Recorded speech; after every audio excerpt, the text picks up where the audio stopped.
4:36, vamos a saludar a Humberto Spachesi, es presidente de APIME, Asamblea de Pequeños y Medianos Empresarios de Córdoba, y vamos a hablar sobre, a ver qué mirada tienen las pequeñas y medianas empresas, no solamente sobre el modelo Milei, qué va a decir con más de 21.000 empresas ya cerradas y lo que se conoce día a día, sino sobre todo la respuesta de los sectores, los distintos sectores empresariales. Humberto, soy Pablo Caruso con Mariano Hamilton en Que Vuelvan las Ideas. ¿Cómo estás? Pablo, el gusto de escucharte. Gracias por comunicarte. Gracias, Humberto. Solo como representación de las voces que se han escuchado en estas horas, sobre todo de los integrantes del llamado Grupo de los 6, uno podría ser, son las cámaras empresariales más fuertes de la Argentina. Habló Gustavo Weiss, presidente de la Cámara Argentina de la Construcción. Le preguntaron sobre una situación que a su sector la tiene muy afectado, digamos, ¿no? Pero además cierta empatía respecto del resto de los sectores industriales, y escuchemos juntos lo que dijo.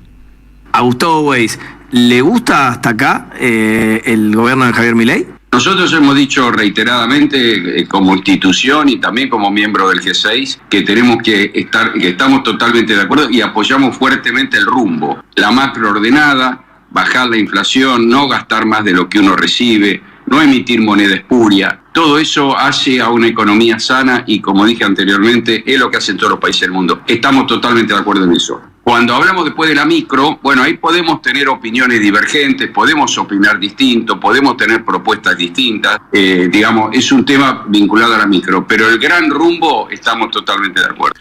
Bueno, y podríamos hablar del presidente diciéndole tanto a Maganes Quintanilla como a Paolo Roca y como a Méndez, el empresario, sí, no de Fate, pero sí de neumático, que dijo que bueno, se la llevaban en pala y cobraban 3 veces lo que salía una rueda cuando el Estado protegía a la industria, y el presidente diciéndoles delincuentes abiertamente, así como lo leen y como lo escuchan hoy por la mañana.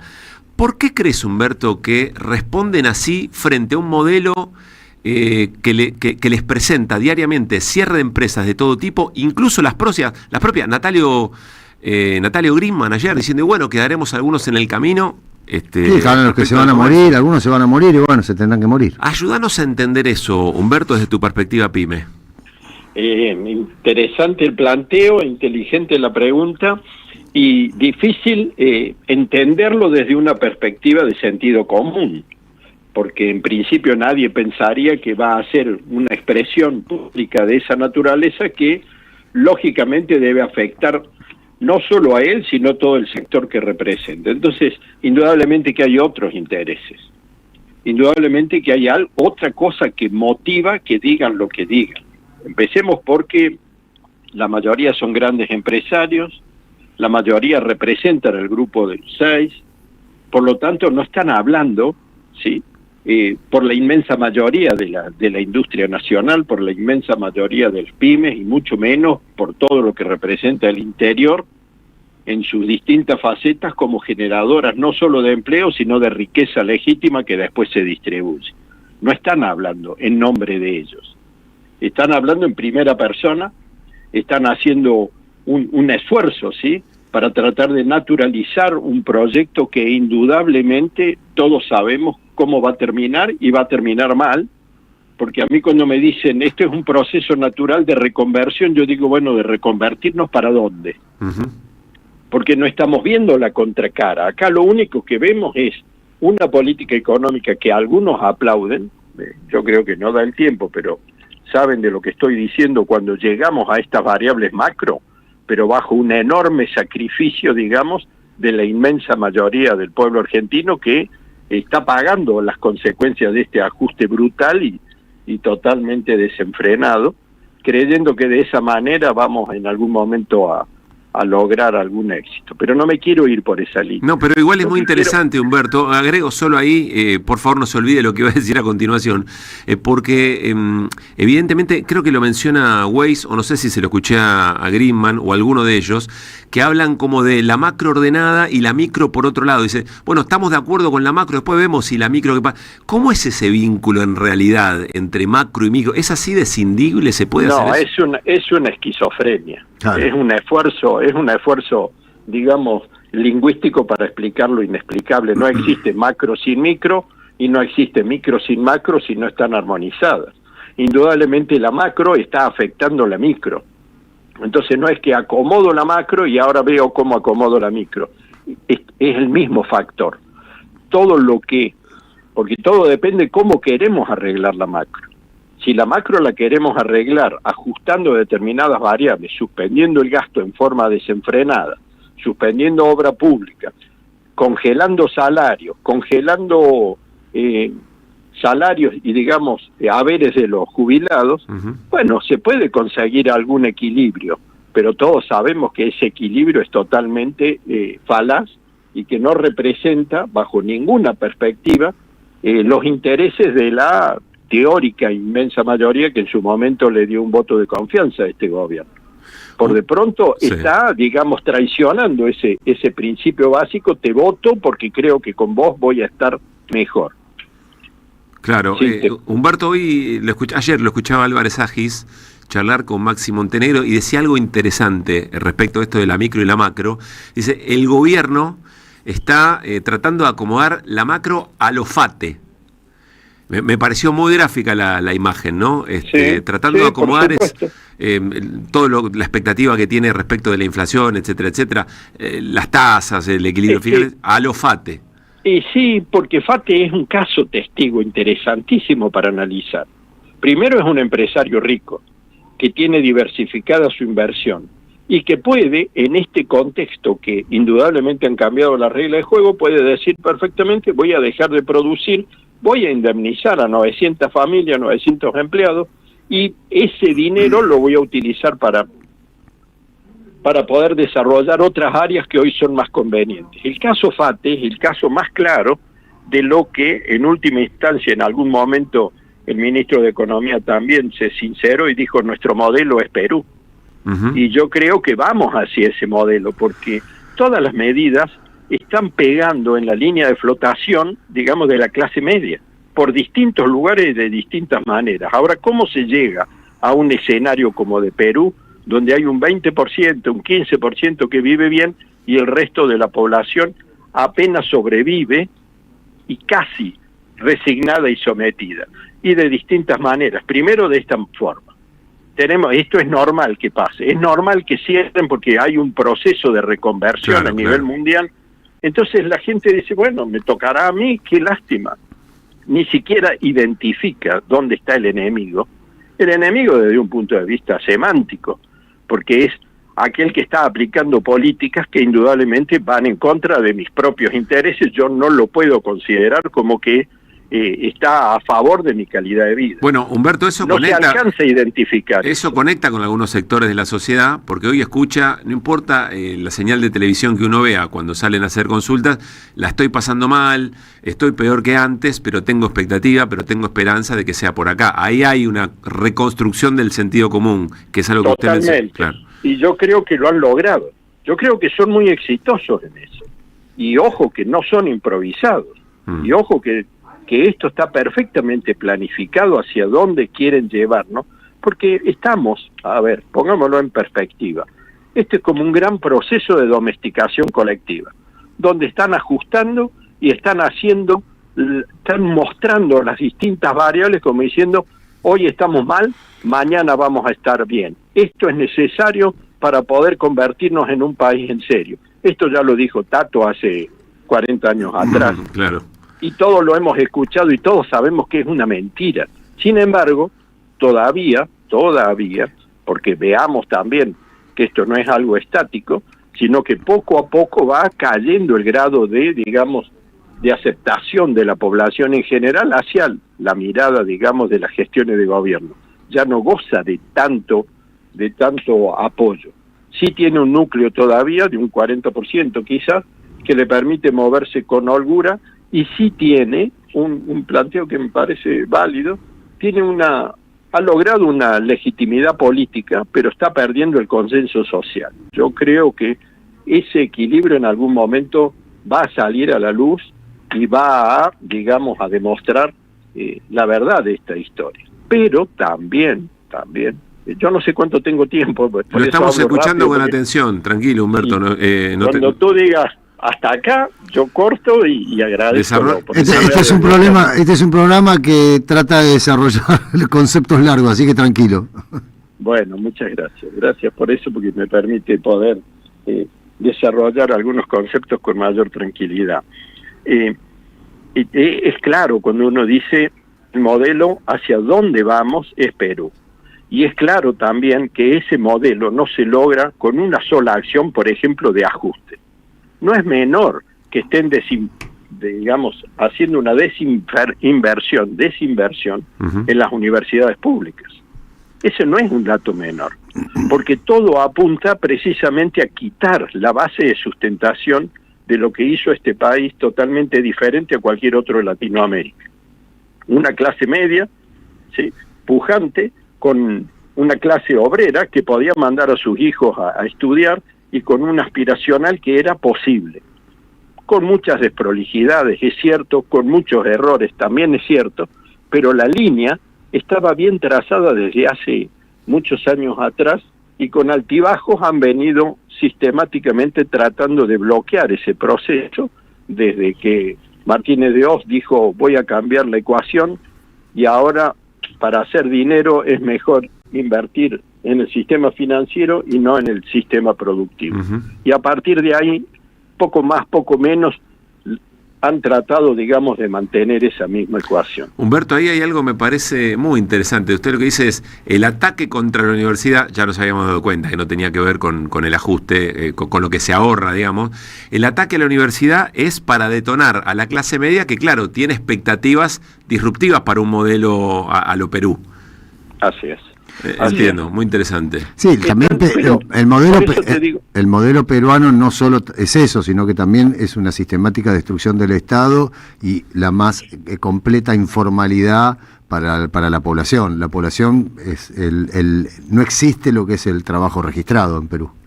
Exactamente, pero eso es simplemente para entretener los medios, para entretener los análisis políticos, no importa quién sea el presidente. Claro. Sí, lo importante es que no cambie la ecuación económica y quién maneja la economía. De hecho, en Perú el presidente cambia cada media hora. Peléense todo lo que quieran. Y ahí están las opiniones, que no, que sí, que qué barbaridad. Nadie habla de quién se está enriqueciendo en forma sistemática y constante en Perú. Bueno, siguen siendo lo mismo, no importa quién sea el presidente. Ahora, sí, acá quieren hacer lo mismo y creo que al menos, si nos van a querer apretar, no lo van a hacer con nosotros en silencio. Al menos vamos a protestar, vamos a gritar, vamos a patalear. A ver, Hugo, vuelvo un segundito. Pregunta original. Estamos charlando con Hugo Spachesi, que es presidente Humberto, perdón, dale con Hugo. Alguien me mencionó un Hugo y me confundí, perdón. Está bien, hombre. Estamos charlando con Humberto Spachesi, es presidente de APIME de Córdoba, la Asamblea de Pequeños y Medianos Empresarios.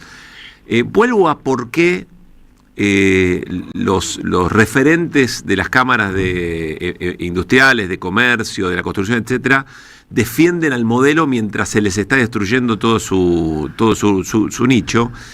Y pregunto esto, cuando Grimman dice, por ejemplo, y bueno, algunos quedaremos en el camino, pero este es el lugar.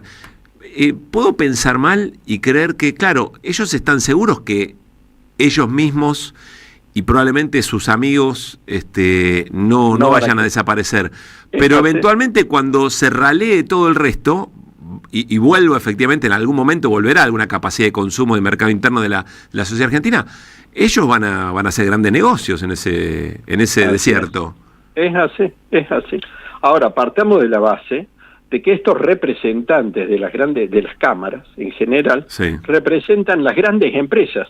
Y déjame que pase un pequeño aviso. APIME nace precisamente para representar a las pequeñas, a las chiquitas, a las que nadie le hace caso y las que nunca estamos nosotros en los procesos de negociación cuando se va a establecer algún proyecto económico en adelante. Se supone que la UIA nos enteramos por los diarios, pero no estamos en la mesa, claro, de concertación como sí lo hace el grupo de los 6 o los representantes de las distintas cámaras. ¿Por qué vienen a APIME?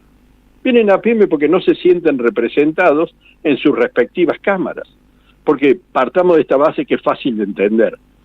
Fiat puede tener una lógica de comportamiento y una lógica de trabajo y de desarrollo de su proyecto. Ahora, ¿qué tiene que ver Fiat con una metalúrgica que tiene 3 tornos y 5 empleados? Ninguna. Entonces lo que nosotros siempre hemos propugnado es, si vamos a tomar en serio alguna reforma laboral, impositiva, crediticia, de lo que quieran, no es lo mismo una gran corporación que una pyme. Si vamos a fomentar la industria nacional, fomentemos las pymes. Si nos da lo mismo que una corporación venda acá o venda afuera, o traiga los productos elaborados de afuera y los venda acá, ese es otro capítulo. Pero es una discusión que algún día la sociedad se va a tener que dar, porque acá hay una confusión de lo que es el empresariado. Acá parece que todos han abusado en sus posiciones para digamos, ganar en forma indiscriminada, como dijo este desfachatado, que realmente no sé bajo qué efecto y cómo sostiene esa comparación para hablar en general de lo que es el empresariado. Ahora resulta que todo el mundo se ha enriquecido en forma indiscriminada con el modelo anterior, nada más lejano. Claro. Lo que sí hemos hecho, hemos aumentado nuestra producción.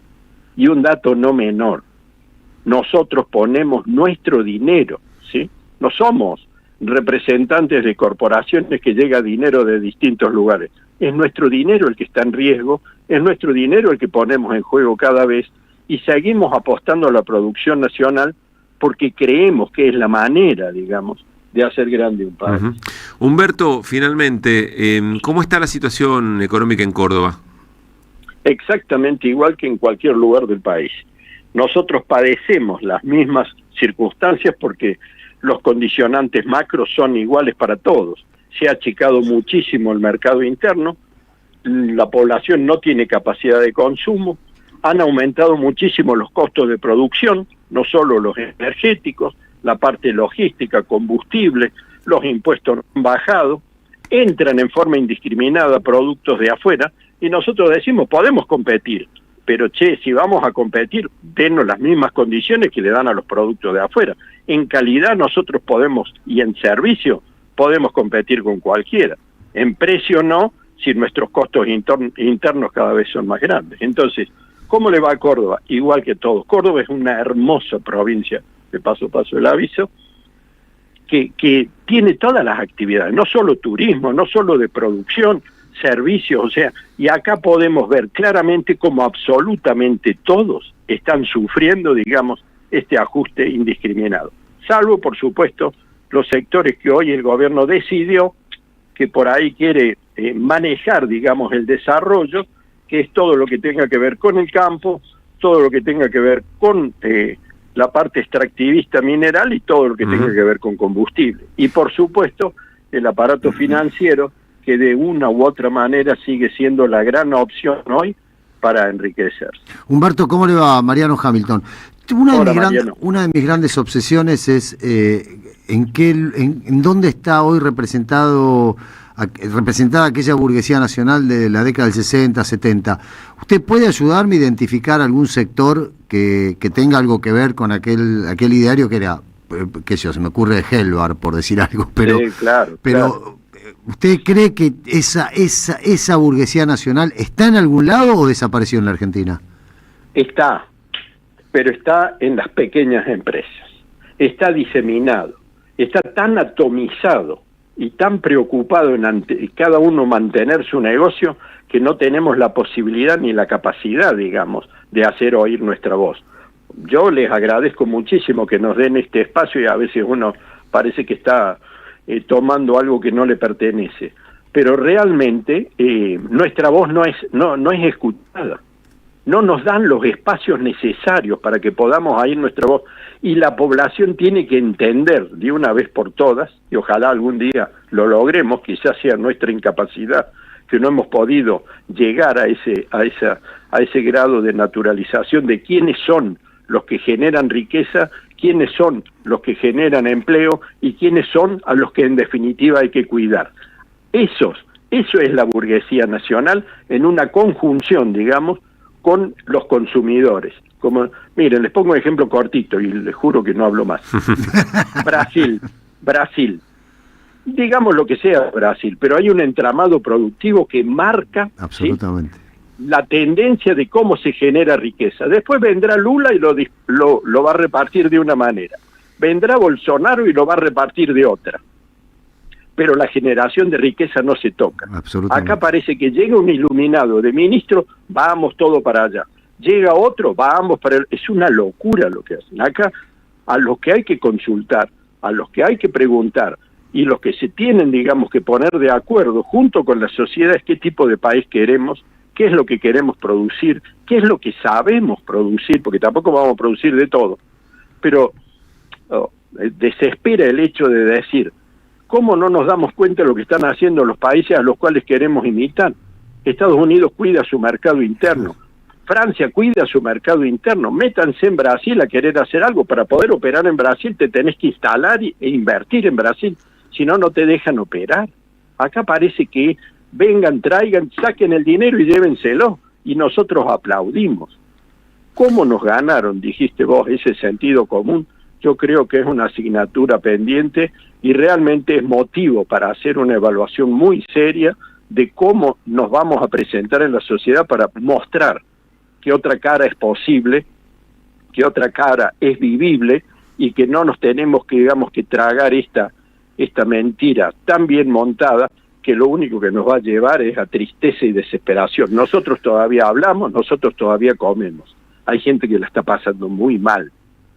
Y pareciera que a eso no importa. Pareciera que eso, bueno, ¿qué va a hacer? Como dijo ese empresario, y bueno, si se tiene que cerrar, si se tiene que morir de hambre, que se muera de hambre. Es terrible haber llegado a ese grado de conclusión. Humberto, le agradecemos mucho este rato. Un gran abrazo. Otro para ustedes, y termino diciendo dos cosas. Sí, señor.